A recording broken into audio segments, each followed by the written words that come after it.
ఎడారిలో సెలయేరు. జూన్ 15వ తేదీ కొరకు వ్రాయబడిన ఈ భాగాన్ని మీకు చదివి వినిపిస్తున్నది సహోదరుడు పాల్ సుందరం.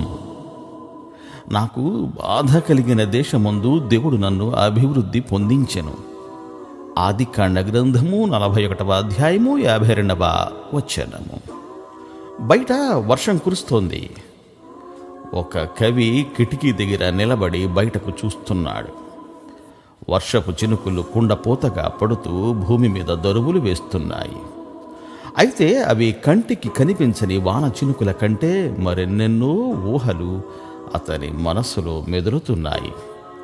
తడిసిన నేలలో నుండి పుట్టుకొచ్చే వేల కొద్దీ పూలను, అవి వికసించి ఆ ప్రదేశానంతటిని రంగులతోనూ సువాసనతోనూ నింపడం అతను చూస్తున్నాడు. అతని పెదవులపై ఓ పాట ఉదయించింది. నాకైతే ఈ వాన కాదు, పూలవానే. పడుతున్న ప్రతి చినుకులో, కమ్ముతున్న ప్రతి మబ్బులో కొండల్ని కప్పే పూల పయ్యదనే చూశాను. ధారగా పడుతున్న గులాబీలనే చూశాను. ఏమో, దేవుడు శిక్షిస్తున్న కొందరు దేవుని పిల్లలు ఇప్పుడు అంటున్నారేమో, దేవా, ఈ రాత్రి నా మీద ఇంత వాన కురిపిస్తున్నావెందుకు అని. శోధనలు, నేను భరించగలిగినంతటి కంటే కష్టమనిపించే వర్షాలు, నేను అనుకున్నవన్నీ తారుమారైపోతుంటే నిరాశలు జల్లుగా నా మీద కురుస్తున్నాయి.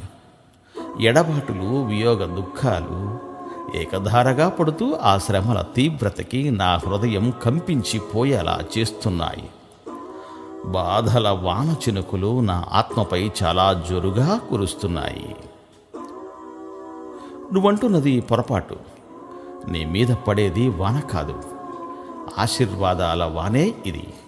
నువ్వు కేవలం నీ పరమ తండ్రి మాటని నమ్మితే నిన్ను బాధించే వర్షమే నీలో ఆత్మీయ పుష్పాలు పూసేలా చేస్తుంది.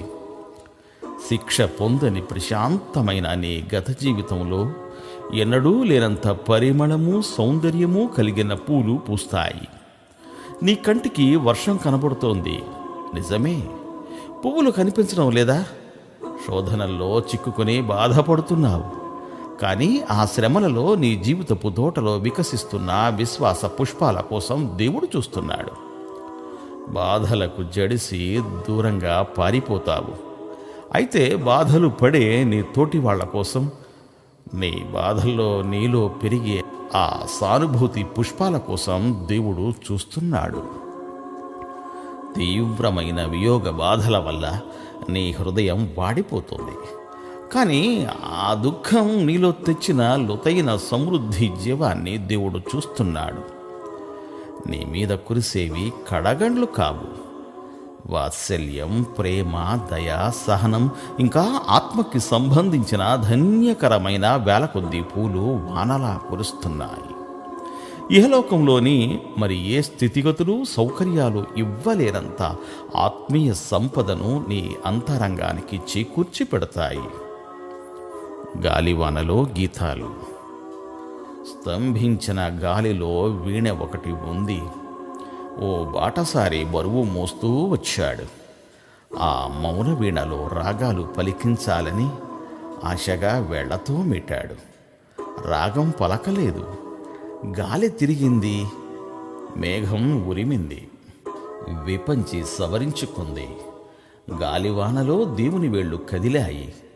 ప్రకృతి గొంతెత్తి పాట పాడింది. గాలి ఈలలు వేసి సంగీతాలు పాడింది. అభయమిచ్చే గొంతుతో వినిపించాడు దేవుడే తన ప్రేమ గీతాన్ని. దేవుడు మేము దీవించుగాక. Amen, amen.